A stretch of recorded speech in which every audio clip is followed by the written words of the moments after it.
up, Sauce Gang, and welcome back to the channel. Hot Sauce Beats are with a massive reaction for you. The film theory that we've been waiting for. That is right, they are finally covering murder drones because MatPat just dropped film theory. They will infect you, murder drones lore. Fam, I'm beyond hype for this. We are absolutely in love with Murder Drones. I think it's one of the best series on YouTube, hands down. And I'm so stoked to see what MatPat is thinking about this. But I know he's gonna get backlash because it doesn't matter what he gives a theory on. People are either gonna love it or hate it. There's no in between. And I'm guessing a lot of people are gonna hate it. That's just because we're so passionate about Murder Drones. But before we jump in this, can you show MatPat some love by subscribing to his channel? And if you enjoy my reaction, please smash that subscribe button because it greatly helps. But enough talking, let's get to reacting and roll that bomb ass intro. Hot Sauce Beats is finally here. Hot Sauce Beats is finally here. Eat, sleep, make beats. Eat, sleep, make beats. Hot Sauce Beats. Woo, woo. Oh, and before you show hate to MatPat, if you don't like the theory, just remember it's a theory. It's a theory. That's it. It's a theory. Gather up your railguns and crank up your angsty teenage energy, because today we're covering something brand new. Sweet, I mean, we're on season 2, episode 5, I'm talking about Murder Drones, one of the most popular animated series across all of YouTube. A series that has found a completely different, original way of communicating its story to us. Instead of using found footage or hidden shorts videos to tell its story like most indie projects, Murder Drones is releasing, get this, 20-minute episodes, one at a time, in sequential order. Go! What? No QR codes? No unlisted videos? Madness! Who knew that structuring your animated series like an actual animated series would feel so refreshing these days? Right?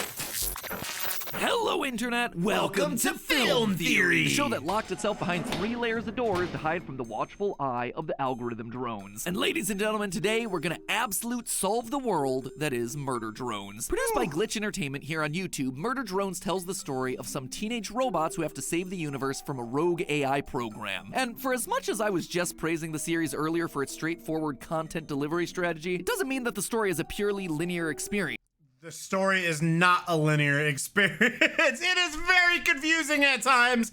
If you've been watching my channel, you know I get confused all the time with Murder Drones. This show is we got zombie drones, murder drones, fourth wall breaks that keep you on the edge of your seat, guessing about what's gonna happen next. And that's not an exaggeration either. If you look away for 2 seconds, you stand to miss a hidden detail or clue buried in something as simple as flashing source code or a class presentation, which is where I come in today. Since this is a new series that I'd like to talk about moving forward. It's not a new series, but I'll let you keep saying that.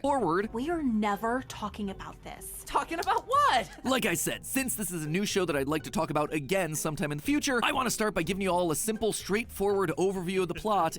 I'll give him the fact that it's new to film theory. This is the first episode he's done on this. And I'll give him that. Details that'll help you fill in the gaps that you might have missed during your first or even your 40th watch through. I'm also going to be doing it not in episode order, but rather timeline order. The order that all the major events actually happened in the universe, since that's the way that makes the most sense, as opposed to the twisty way it's ultimately presented all in the the show. episodes And are not in if I order. make a mistake along the way, just remember, I messed up in the same way I'm about to fix it. Then by the end of the episode today, we'll actually solve the rest of the first season. That's right, we are 6 episodes in right now. 6 episodes spread across 2 years, so why wait any longer? I suspect that I know the big twist reveals that are going to be planned for the final 2 episodes of the season, and potentially even deeper into the series. And if you don't want to be spoiled, well, I suppose you could always just forget everything that I say. Consider it, repressed. So, let's Wait, is he saying that there's only 6 rewind, episodes or rather total? fast forward to the 3000s as I introduce you to a potentially new series and solve where the Murder Drones universe is headed next. Get hyped, guys! And yet, I still feel nothing. Episode 6. Yep. He's right. The main story of Murder Drones takes place in the far future, the year 30. I was thinking about Hell of a Boss, 2 seasons. I was thinking Hell of a Boss. My bad. 71 to be exact, based on these balloons that we see in the background of episode 3's prom scene. However, the real start to our story happened quite a number of years earlier. This was a time when humans were expanding beyond the confines of Earth to set up colonies on planets outside of our solar system, mining them for all their resources. One of the biggest players in this world was JCJenson in space. To help with both mining and domestic life, the company created a series of autonomous AI robots called worker drones, each with their own personality, thoughts, and feelings. Basically, these robots were indistinguishable from a normal living creature. Sadly though, not everyone agreed, killing them for even perceived minor offenses. Western Villa style? Were you programmed by beasts? Pause it right there. Putting aside the obvious issues around techno-ethics here, that type of behavior right there is a big no-no in the world of murder drones. You see, all worker drones came packaged with an established, proper set of step-by-step instructions for decommissioning old robots, and they're delivered to us on old VHS tapes. Truly a film theorist classic. Why should you bother following those instructions? Well, Completely disassembled drones may occasionally reboot from software death alone. More than undead federal fine hazards, its corrupted AI carry an increased risk of future error. in short, if improperly disposed of, the dead robots might wake up, literally turning into zombie drones. And not only do they wake up, they're changed in that process. According to the VHS, these drones experience, quote, potentially hazardous mutations to their coding, which we later learned to be known as the Absolute Solver program. And that, my friends, is why you always gotta take time to read the terms of service. We're told that there's only a 0.01% chance that the robots will come back to life, and of that 0.01%, only 0.7% have this dangerous mutation, thereby yielding a 0.007% chance that the improperly disposed of drone will have this Absolute Solver mutation. But of course, this incredibly rare, will probably never happen thing, in fact, does happen. And it happens in the form of a worker drone named Cyn, waking up alone, confused, and scared in a pile of robot corpses. She's eventually found by a human girl named Tessa Elliott, who's taken a liking to some of the broken worker drones and has been repurposing them to be her friends. Among the drones Tessa's taken in are the lovable goof N, the butt-kicking V, and the incredibly loyal J. The whole letter is a lot to remember! But clearly Cyn is different. The Absolute Solver program that activated inside of her changed her. She speaks in a more robotic, Microsoft Sam-esque voice, literally stating her emotions as they happen, and it generally seems that she's on the fritz, acting like a puppet on strings. Sheepish nod, giggle, I am so naughty. However, Tessa has a very different view on the drones than her parents. Parents, it would seem, work as higher-ups at the JCJenson Corporation. Well, that's never directly stated in the show. We can infer it from what's said during this moment when Tessa gets locked up by her folks. Sorry, boss.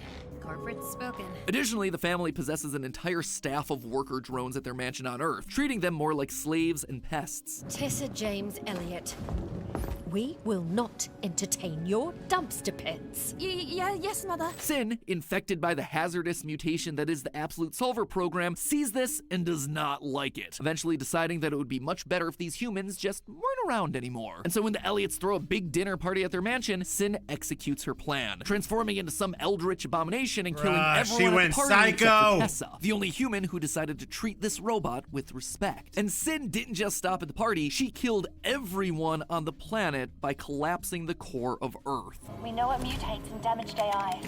But that's what we've been told, though, too, and I'm still kind of suspicious in regards to some of the things that we're being told to by the humans. You can't believe everything. Seen as a host, then it took everything. And if you thought killing off a planet's worth of creatures would be enough, think again. Remember, at this point in history, humans have expanded far beyond just one planet, meaning Cyn needed to find ways of infiltrating these exoplanets if she truly wanted to wipe humanity from existence. Thankfully for her, humans, ever the curious bunch, did most of the heavy lifting for her. After seeing what happened to Earth, the humans brought Cyn's programming into their various systems to study it, and that was a big mistake. The Absolute Solver program does the exact same thing again on Copper 9, one of these human colonized exoplanets and our main setting for the series. And again, all human life gets extinguished. The newly liberated worker drones now have no more commands that they need to follow. They are free to live their lives as they wish. And yet, this worker bot peace doesn't last for very long. At some point in history, a new breed of drones, the Disassembly drones, or murder drones, arrive on the scene with a directive to eliminate all the workers. This forces the everyday bots to live behind a series of 3 protective walls, Attack on Titan style. And though the worker and murder drones are told that this comes straight from the JCJenson Corporation, we learn in episode 6 that that actually isn't the case. Instead, the murder drone massacres that are happening across various planets are being orchestrated by Cyn for unknown reasons. Cyn disappeared on Earth. Boss ran away. We mutually disengaged.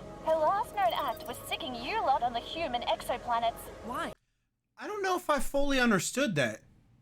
That it's actually Cyn that's controlling the murder drones? I don't think I actually understood that part. Learn something new. That's what we're trying to figure out, bozo. That's weird, right? Cyn initially retaliated against humans because of their callous mistreatment of the worker drones, but now she's sending murder bots out to massacre the very bots that she initially worked to free? Why? Well, I suspect it's for recruitment. I suspect it's a numbers game. If the odds of the absolute solver mutation activating in a dead drone is 7 in 100,000, they're gonna need to pile up a whole lot of dead drones in order to get a couple of absolute solvers out of the group. Cyn wants to kill more and more worker drones, not because she's cruel, but because she wants to build her army. What's more, the absolute solver mutation seems to get handed down between generations of robot families, which yes, is a real thing in this universe. So Cyn may just be looking to speed up natural selection of this super trait by weeding out all the worker drones who don't possess it. This would basically be the concept of robotic eugenics. Get ready to clip this next section out for your MatPat out of context compilations, my friends, but you can't talk about murder drones without talking about World War II. During World War II, the Nazis firmly believed in eugenics, eliminating quote-unquote undesirable genetic elements from the German population so that the ideal Aryan human could dominate. In order to create a race of genetically pure, physically fit human beings, they used tactics like forced sterilization and selective breeding to ensure the quote-unquote positive genes were the more prevalent and circulated throughout the gene pool. By eliminating all the normal worker drones, it enables the absolute solver code to dominate and procreate, for lack of a better term. Beyond that, though, Cyn's motives remain unclear. Is it to build up enough of an army to fight against the last strongholds of humanity? Is it because she's lonely and she wants more like her? Is it because Absolute Solver has actually been in control of her this entire time? Currently it's unclear, and we're just gonna need more time to see what happens. Anyway, it's finally time that we cut to the actual events of the show. Yeah, it is here, finally, where we cut back to the story of our characters as depicted in episode 1. Uzi, our main protagonist, is one of the drones unknowingly affected with the Absolute Solver, having inherited it from her mother, Nori. Sadly, Nori was killed by the murder drones soon after Uzi's birth. And now a teenager, Uzi is full of rebellious teen spirit, annoyed that the workers have hidden away from the murder drones rather than fighting them head on. So armed with a homemade railgun, she ventures out of the safety of the doors and meets N, V, and J, Tessa's drone army that she rescued so many years ago. And now, the murder drone squad tasked with slaughtering the workers of Copper 9. Except there's one problem with this. By the end of the episode, Uzi's Absolute Solver has activated. Just can't wait to murder all humans. Classic robot stuff. I hope they're sitting pretty there on Earth, because we're coming for them. As we're getting this cliffhanger ending, blink and you'll miss an important line of code flashing on Uzi's eye visor. It says Absolute Solver string equals false before quickly switching over to true. Yep, our main protagonist now has herself a penchant for human genocide, which again feels weird since Uzi didn't die here. How could the Absolute Solver program have activated inside of her if she needs to have been a zombie bot for it to have activated? Well, remember the code for these drones functions a lot like DNA, meaning that their programming can be handed down between generations. It seems that Nori, the mother of Uzi, passed it down to her daughter in the same way that human parents pass down hair color or some other disease or trait. And when passed down this way, Absolute Solver doesn't require death to activate. So Uzi teams up with the disassembly drones to solve the mystery of what's actually going on. Looking for clues around Copper 9 eventually leads the gang to a place called Cabin Fever Labs, an old JCJenson facility. Such a good episode. This place is filled with a lot of interesting details. For one, the show makes it canon that despite killing all humans on Earth, the doggos are in fact alive, safe, and immortal. See, sometimes a plot hole can be a great thing. Also at this place, we get ourselves a tiny hint about a new character. As Uzi's exploring the Cabin Fever Labs, she picks up some paperwork that talks about decommissioning a particular worker drone named S010011X01. We don't get an official name for the drone, but based on the way that this series turns serial numbers into names, the fans have dubbed this character S. You could argue that this is just a random sheet of paper, but I don't think so. This clue about an S drone happens in the same episode where we learn about the insane things that Uzi's mom used to say before she went full Absolute Solver.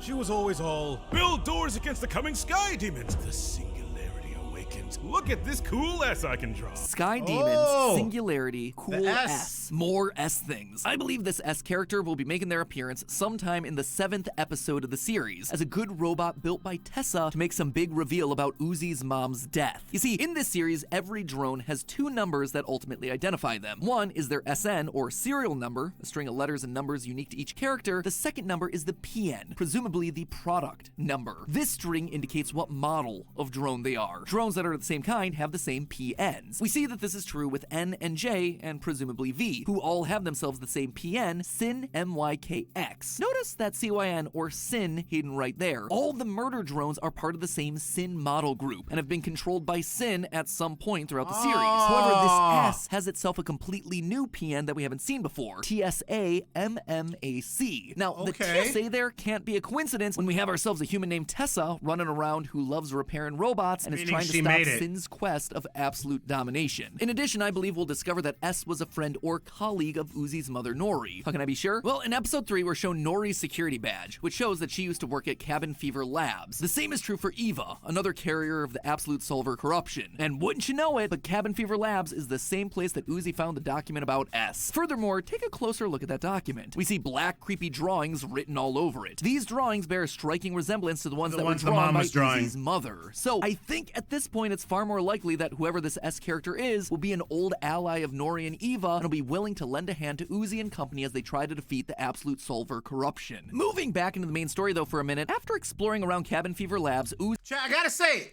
unless if I'm just missing something crazy, MatPat's doing a pretty darn good job of this, and definitely picking up a lot of Easter eggs that I missed. And that's something that I was super excited for, was those little details, like, you know, the Absolute Solver true now and stuff like that, and, you know, little source codes and, you know, serial numbers and stuff that I had no clue about and have missed. This is why MatPat and his team is so amazing. Uzi starts to act strange, and we begin to see the full extent of her Absolute Solver powers. She transforms into some kind of monster and attacks all the other drones. After being talked down by N, Uzi returns to normal, solidifying them as the cutest couple ever. Eventually, the team finds a key in the form of a robotic cricket that unlocks the innermost part of Cabin Fever Labs. They then run into Tessa Elliott, the girl who befriended Cyn and the other drones back in the day. Tessa, now an adult, has made it her mission to stop Cyn and any other Absolute Solver drones from taking over the universe. In the end of the most recent episode, we see Uzi, N, and Tessa finding their way to the elevator that leads down into the innermost lab, leaving them and us, the audience, curious about what they'll discover down there. And honestly, that's where the series stands at the end of episode 6. The creators of the show have said that the first season will consist of 8 episodes. We're really close to the end, and there's still a lot of mysteries that have yet to be solved. Is Uzi gonna fully transform into Cyn? Is this mysterious S character gonna make an appearance? Will Tessa be forced to kill Uzi to save the world? Well, it turns out you don't have to wait for the next 4 to 6 months for the final episodes to come out. I suspect that I already know everything that's gonna happen there, beat for beat, in the final 2 episodes. In fact, I suspect that we've known where the show was headed since the very first scene of the very first episode. Right after the opening exposition of episode 1, the show reveals everything to us. Right when we're first introduced to Uzi, she's given a PowerPoint presentation to her class about the dangers of sitting around waiting for the murder drones to find a way past the doors. Hide under the ice behind 3 stupid doors? It's like we're waiting for an inciting incident. As she's talking, this diagram appears behind her. This image is almost a complete rip of the infamous hero's journey. If you're not familiar with that, the hero's journey is a storytelling template that many of the stories throughout history have followed. From ancient epics like Gilgamesh and the Odyssey to modern classics like Harry Potter and Star Wars, if you're writing yourself a fantastical story, then the hero's journey is breaking down the format of your narrative. Now, on my first viewing, I saw this reference as just that, a reference. Murder Drones loves meta humor and fourth wall breaks, so I just chalked this up to another inside joke. However, when I went back to the series again in preparation for this theory, I realized that everything that's happened in the first 6 episodes has lined up exactly with this little visual gag, beat for beat. We start off with the call to action that draws the hero into adventure. Uzi wants to leave the safety of the doors and deal with the murder drones directly. Then she gets saved by an unlikely aide, N. Right after this, Uzi teams up with helper, Doll, and a mentor who's been around the block, Tessa. Together, this crew fights back against a bunch of challenges, and Uzi becomes more and more tempted to use the Absolute Solver abilities, culminating with her being fully possessed by Cyn and N having to cut off her hand in episode 6. And mind you, this diagram isn't just for any generic hero's journey. It is one that is specifically built for Uzi. Notice all the references to angst moments built into this wheel. And if there is one emotion that definitely connects back to Uzi, it is angst. An angsty teen, Thad, bite me. And I made you rebel like an angsty teen, which got you killed. So if I'm right, that then leaves us right here on the chart, at the bottom, ready for another helper and a big revelation that's tied to 3 specific things, rebirth, abyss, and death. So now again, we were left on a cliffhanger. Last episode, someone could have died. Could that be part of it, or does it have to be Uzi's death and rebirth? Remind me again where these characters are. Exploring Cabin Fever Labs, a giant underground facility that keeps going down to the center point, an abyss, if you will. And who have we been talking about this entire time? S, a potential new helper associated with Uzi's dead mom, who probably has more information than anyone about what happened to her. According to the hero's journey, at this point, Uzi, our hero, will be given some sort of a revelation. S is going to reveal some saucy detail, something that, according to our template, will lead Uzi to a full angst overload. If what we've seen previously are just tiny overloads, what could this possibly look like? What could be so devastating for Uzi to hear that it'll send her into a presumed meltdown? Well, I suspect that S is going to reveal that N was the murder drone who killed Uzi's mom. Yeah, I'm just as shocked as you are, but N is the most likely killer. I At can this see point in the that. series, I we can don't see actually that. know what happened to Nori. We don't want that to be true, but we could see that. All we know was that she was bitten by some murder drone and that Nori's father ultimately had to put her down. On Copper 9, there's only 3 murder drones that we know of. V, J, and of course, N. Nothing would make for a more catastrophic revelation than finding out your new boyfriend is the one that killed your mom. This devastating news will be too much for Uzi to handle, and she'll fully succumb to her absolute solver powers, going full angst overload. Then, after being saved once again by N and the crew, Uzi will atone for her sins and make her mission for Season 2 clear. Defeat Cyn, stop the absolute solver, and end the cycle of violence that prevents humans and drones love from this, living chat. the peaceful lives they want. So, there you have it, my friends. Murder drones. The plot so far, as well as a solid hypothesis or two on where it might be headed in the final episodes of the season. How am I so sure about this? I guess you could say it's a mixture of Easter eggs, narrative logic, and a whole lot of watching other forms of media. You know, stuff like movies, TV Hero's shows, journey. and of course, anime. Oh, and they said pirating all that anime was useless. But hey, that's Just a theory. A film theory. Thanks for And watching. cut. Oh, and I know you guys have been saying this. Maybe we'll do this sometime this week. You have to stop scrolling. The Short Wars. Let me know. Should I peep that out? I already know the answer because you guys have been commenting it all the time. So many times. It's huge. It's huge. Okay, anyways. Bro! Again, unless if I'm missing something or my theories are way off on Murder Drones 2, I think Matt Pat low-key just killed that. And again, he caught so much stuff that I've missed. And I think there's some little minute details that you just have to watch stuff over and over and over, have a team like he does to find some of these little Easter eggs. But I think we can all agree Murder Drones is hands down one of the best things on YouTube, period. SMG4, we love you. Glitch, what up? But yeah, I'm really stoked to see where it's going, and I think we've kind of been building up to this pinnacle of Uzi losing her cool again, but going, sorry, hiccups, cuckoo for Cocoa Puffs, and I can see it being, dude, I